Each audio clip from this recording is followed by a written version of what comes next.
गुणों की जो संभाल करते हैं, जिंदगी वो खुशहाल करते हैं। उलझे रहते हैं अवगुणों में जो जीना खुद का मुहाल करते हैं। वक्त की जो कदर नहीं करते, बीते का वो मलाल करते हैं।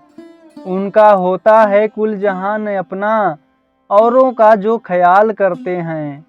लोग उनकी मिसाल देते हैं, काम जो बेमिसाल करते हैं। जीत लेते हैं सबका दिल साथी, दिल जो अपना विशाल करते हैं। साथ संगत जी, बाबा हरदेव सिंह जी महाराज बच्चों को निरंकार की एक खूबसूरत देन मानते थे। आप जी का कहना था कि बच्चों की जुबान जरूर तोतली होती है, लेकिन संदेश खरा होता है। बच्चों के चेहरे से नूर टपकता है, क्योंकि वे शरारत तो करते हैं पर साजिशें नहीं।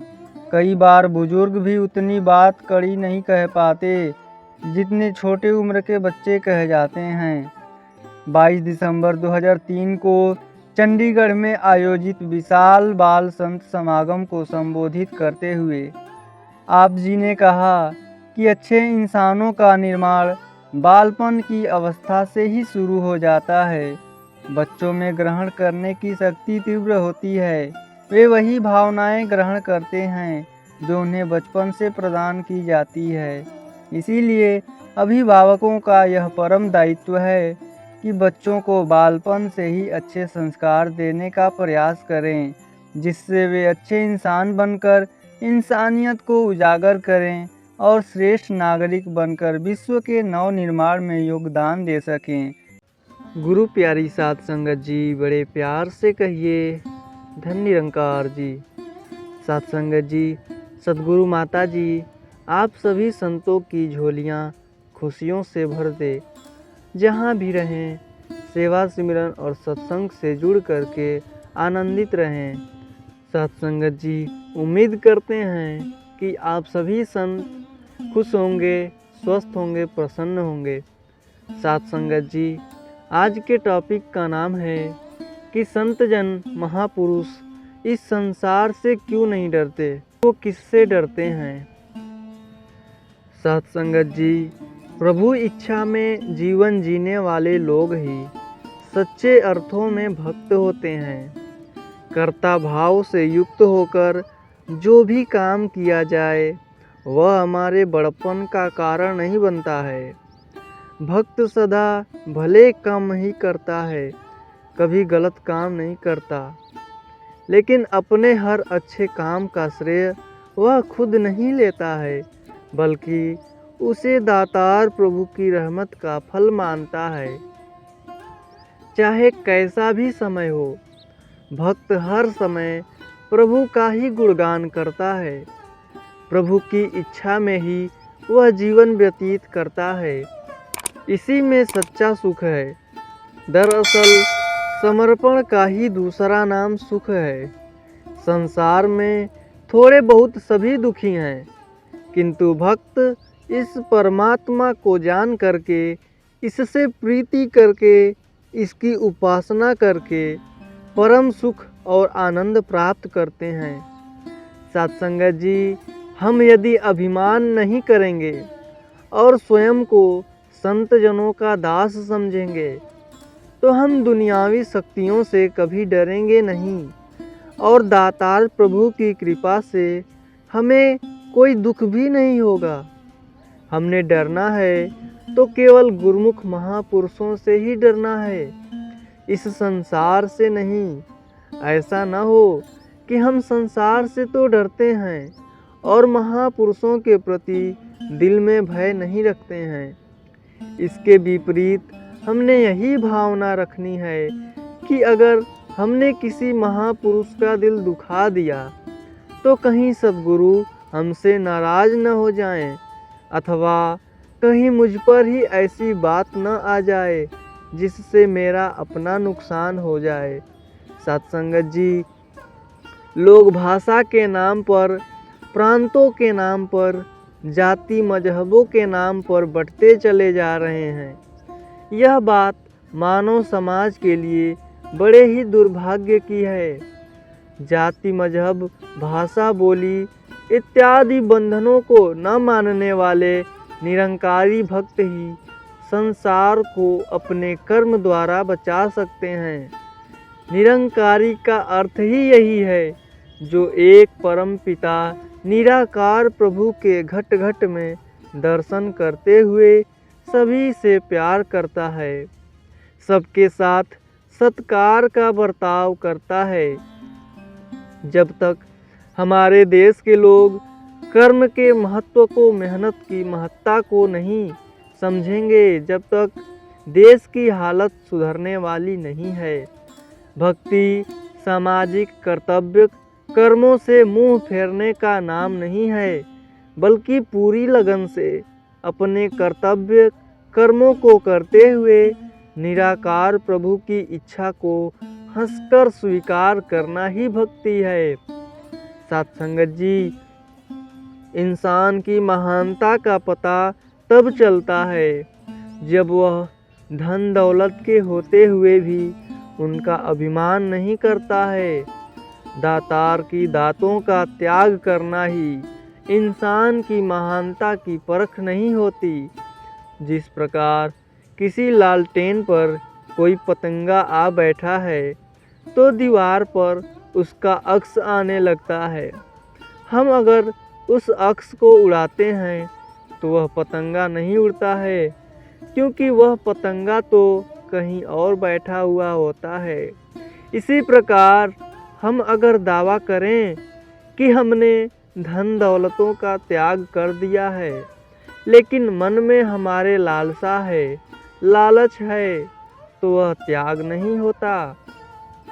महापुरुषों का नाता ऐसी विशाल सत्ता से जुड़ता है जो कल भी सत्य थी, आज भी सत्य है और कल भी सत्य ही रहेगी, जो एक रस है, अजर और अमर है, अविनाशी है। इसको हृदय में बसा कर ही इंसान सही अर्थों में सुखी हो सकता है।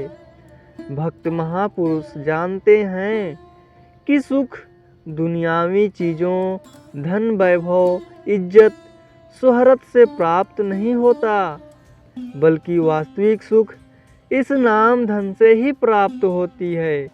सत्संगत जी, आज संसार इस बात से भली भांति वाकिफ हो चुका है कि आप महापुरुष केवल जुबान से ही दूसरों का भला नहीं मांगते, बल्कि वास्तव में आपके हृदय में भी ऐसी भावना घर कर चुकी है। वास्तव में भक्त की पहचान, भक्त की निशानी यही होती है, वरना बाहर की बनावट अथवा बाहर के पहरावे भक्त की पहचान नहीं हुआ करते।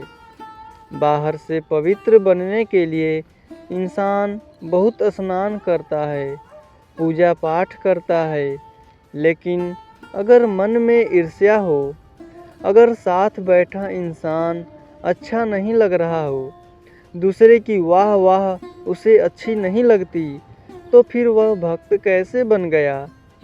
ऐसा करके इंसान दूसरे इंसानों को तो अंधकार में रख सकता है, उनके सामने तो आपने आप को जिस ढंग से मर्जी पेश कर सकता है, क्योंकि उनकी नज़र केवल उसके बाहरी जीवन तक ही सीमित है।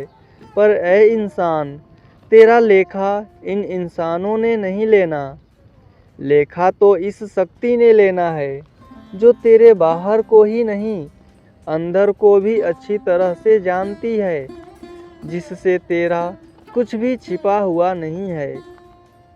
सत्संगत जी, गुरुमुखों, महापुरुषों को हर वचन, हर कर्म प्रेरणा देने वाला होता है। इस निराकार दातार पर अकीदा कायम करने वाला होता है। गुरुमुख महापुरुष दूसरे महापुरुषों का आदर सम्मान होता देखता है तो हृदय प्रसन्न होता है, और जो सांसारिक व्यक्ति है वह दूसरे को मान सम्मान मिलता हुआ देखकर यह सोचता है कि उसे क्यों इतना आदर दिया जा रहा है और मुझे क्यों नहीं पूछा जा रहा है। गुरुमुख के मन में कभी ऐसी भावना नहीं आया करती, क्योंकि गुरुमुख महापुरुष ने अपना कुछ भी माना ही नहीं होता, बल्कि सब कुछ दातार को अर्पण किया होता है। हम वास्तव में कितने भक्त हैं, इसकी पहचान तो हमारा अर्पण भाव है, हमारी सहनशीलता है।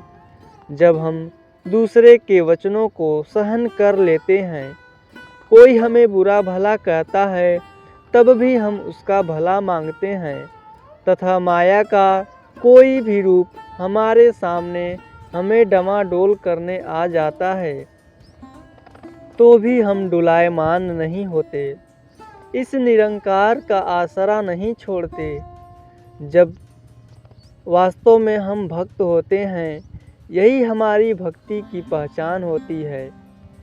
जब हम हर एक गुरमुख को प्यार करेंगे, हर एक गुरमुख से प्यार पाएंगे, तभी इस प्यार को हम संसार तक बांट सकते हैं।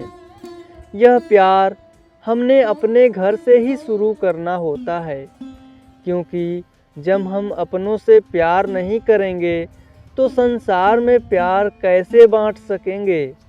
अगर संसार तक तो हम प्यार का पैगाम पहुंचाते हैं और आपस में हम प्यार नहीं करते हैं तो संसार पर भी उसका कोई असर नहीं होता। इसीलिए हमने हर एक से प्यार करते हुए इस सत्य का पैगाम हर तक पहुंचाना है। आज हम दावे तो करते हैं कि हम परमात्मा को मानते हैं, लेकिन परमात्मा को रिझाना, खुश करना तभी संभव है जब हम सभी इंसानों को अपनाते हैं। गिरतों को उठाकर, जख्मों को भरकर ही परमात्मा को खुश किया जा सकता है। इसके विपरीत अगर तेरा मन कठोर बना रहा, अगर तू हंसतों को रुलाने तथा इकट्ठे मिले हुए लोगों को अलग अलग बांटने की ही योजनाएं बनाता रहा, तो तू कभी परमात्मा को प्राप्त नहीं कर सकता है। परमात्मा की कृपा तेरे ऊपर कभी भी नहीं हो सकती है। जिस प्रकार हम देखते हैं, एक पहिया होता है, जब तक वह धुरी के साथ जुड़ा होता है वह चलता रहता है, और जब भी उस धुरी से ऊपर नीचे होने लगता है तभी वह डुलायमान हो जाता है। ठीक इसी प्रकार गुरमुख भी तब तक गुरमुख होता है जब तक वह गुरमुखों वाली चाल चलता रहता है, इसको भूलता नहीं, तभी तक वह महान होता है। गुरमुखों वाली चाल का भाव है कि दूसरे गुरसिक का आदर सत्कार करना, उसे मान सम्मान देना, कोई ऐसा वचन न बोलना जिससे दूसरे को ठेस पहुँचे। इसी प्रकार गुरमुख हमेशा दूसरे के गुण को ही देखता है। वह ऐसी इच्छा कभी नहीं करता कि किसी ने मेरे साथ कुछ ऐसा बुरा किया है, कुछ ऐसा कड़वा वचन बोल दिया है तो कोई दूसरा आकर उसकी निंदा करे तो मुझे अच्छा लगेगा। गुरुमुख के कानों को यही चाहना होती है कि इस हरि की महिमा की जाए।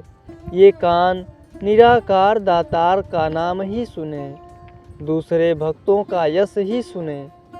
भाव यह है कि गुरुमुख हमेशा गुरुमत की मर्यादा में चलते हैं। सत्संगत जी, इंसान वही है जो दूसरे के सुख दुख को अपना मानकर उसके सुख दुख में शामिल होता है, दूसरे की तरक्की को देखकर खुश होता है। जो लोग दूसरे की खुशी को देखकर जलते हैं, उन्हें इंसान नहीं माना जा सकता। सत्संगत जी, जहाँ इस परमात्मा से नाता जुड़ने से आत्मा का कल्याण होता है, आत्मा को मुक्त अवस्था हासिल होती है, वहीं पर प्रभु से इस निर्मल सत्ता से नाता जुड़ने पर इंसान का मन भी निर्मल हो जाता है। उसका मन भी निरंकार दातार की तरह विशाल हो जाता है। वह फिर तंग दायरों में नहीं रहता, वह फिर ऊंच नीच की दीवारों में नहीं बंधता, भाषा बोली की दीवारों में नहीं बांधा जा सकता। फिर वह हर एक मानव को मानव मान लेता है।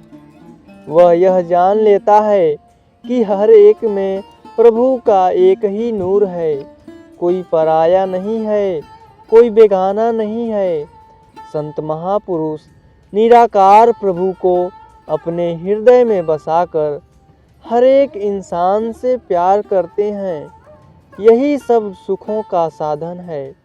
यह प्रभु ही सब सुखों का स्रोत है।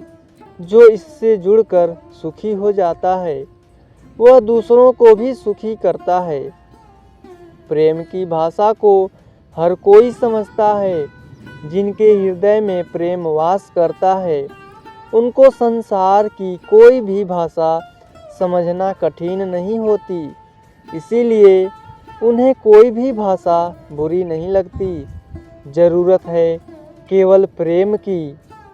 आज संसार ने देख लिया है कि आप गुरुमुखों महापुरुषों में जो भला मांगने की तथा दातार के भाड़े में मीठा करके मानने की भावनाएं हैं, वे केवल बातें ही नहीं बल्कि वास्तविकता हैं।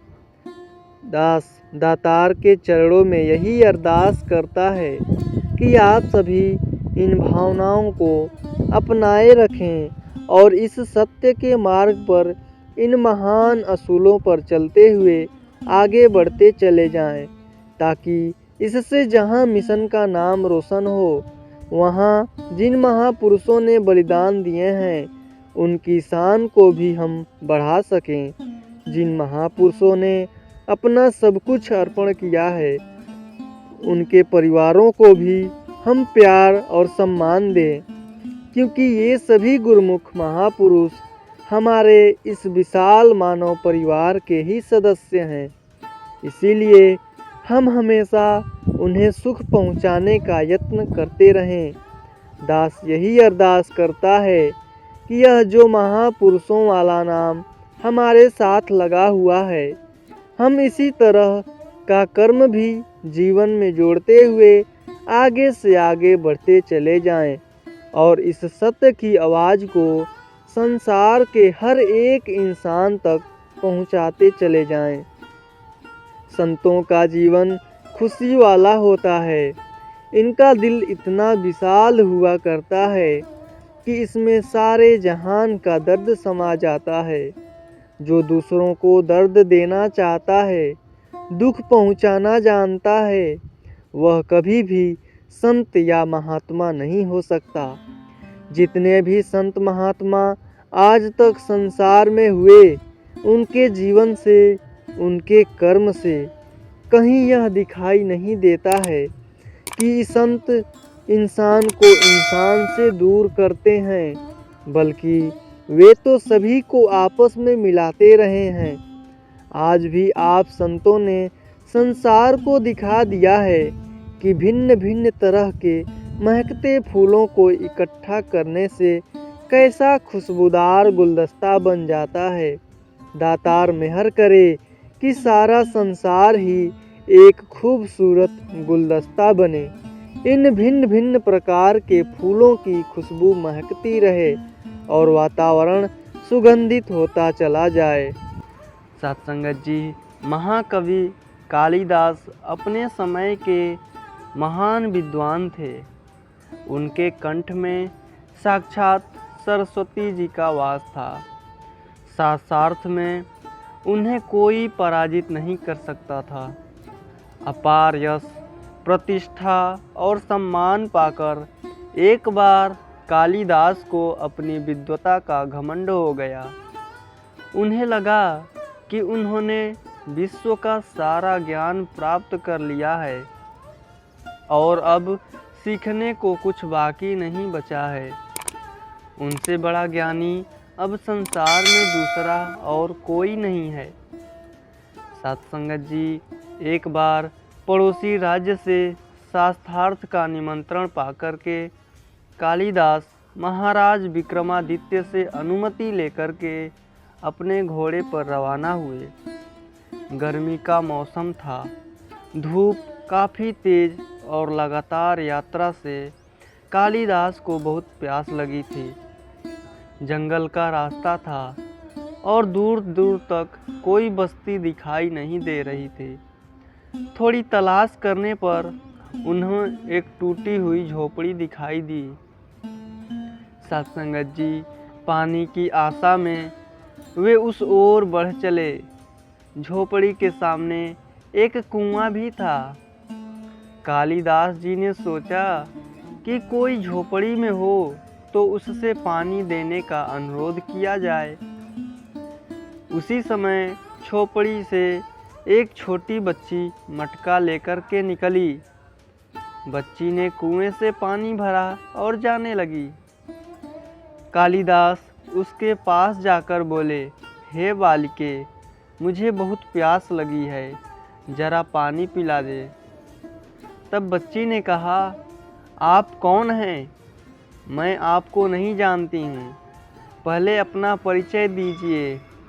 सत्संगत जी, कालिदास जी को लगा कि मुझे कौन नहीं जानता, मुझे परिचय देने की क्या आवश्यकता है। फिर भी प्यास से बेहाल थे तो बोले, बालिके, अभी तुम छोटी हो इसीलिए मुझे नहीं जानती हो। घर में कोई बड़ा हो तो उसको भेज दो, वो मुझे देखते ही पहचान लेगा। मेरा बहुत नाम और सम्मान दूरों दूर तक फैला हुआ है। मैं बहुत विद्वान व्यक्ति हूँ। कालिदास के बड़ बोले और घमंड भरे वचनों से अप्रभावित बालिका बोली, आप असत्य कह रहे हैं। संसार सिर्फ दो ही बलवान हैं और उन दोनों को मैं जानती हूँ।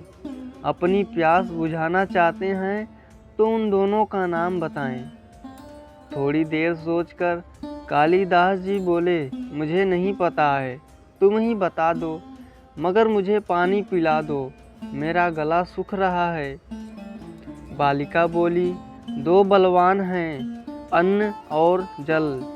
भूख और प्यास में इतनी शक्ति है कि बड़े से बड़े बलवान को भी झुका देती है। देखिए, तेज प्यास ने आपकी क्या हालत बना दी है। कालिदास आश्चर्यचकित रह गए। सत्संगत जी, लड़की का तर्क अकाट्य था।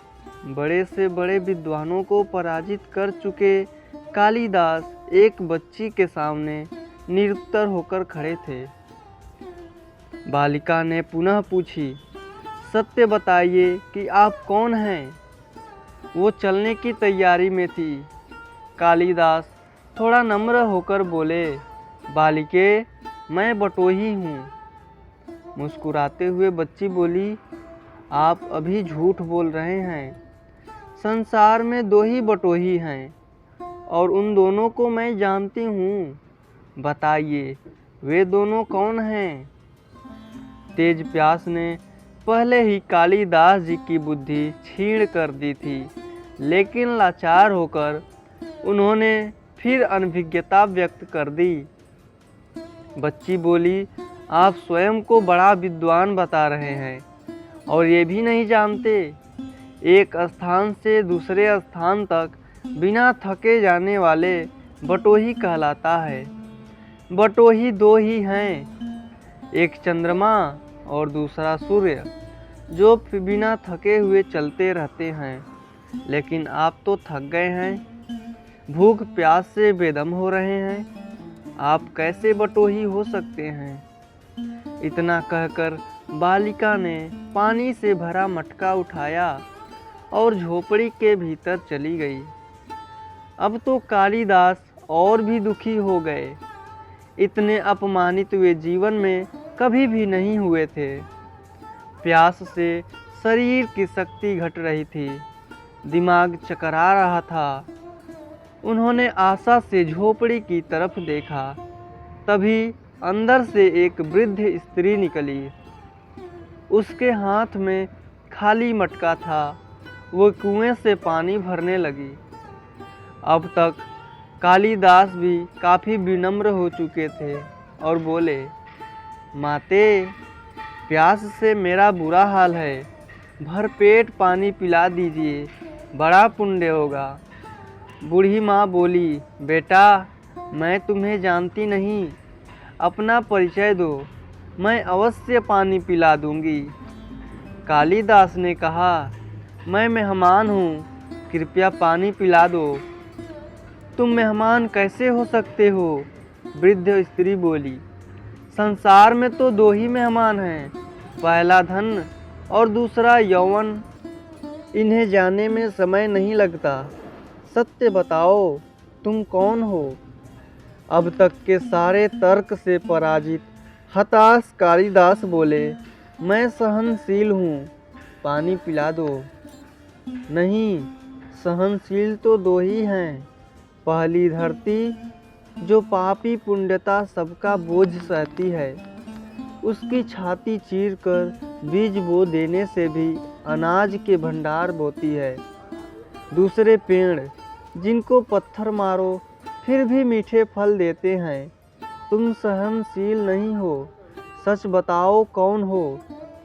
कालिदास लगभग मूर्छा की स्थिति में आ गए और तर्क विदर्भ से झल्लाकर बोले, मैं हठी हूँ। फिर असत्य, हठी तो तुम नहीं हो सकते हो।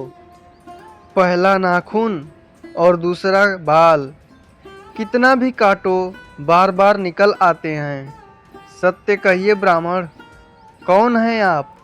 पूरी तरह अपमानित और पराजित हो चुके कालिदास ने कहा, फिर तो मैं मूर्ख ही हूँ।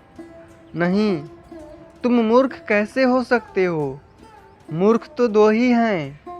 पहला राजा, जो बिना योग्यता के सब पर शासन करता है, और दूसरा दरबारी पंडित, जो राजा को प्रसन्न करने के लिए गलत बात पर भी तर्क करके उसको सही सिद्ध करने की चेष्टा करता रहता है।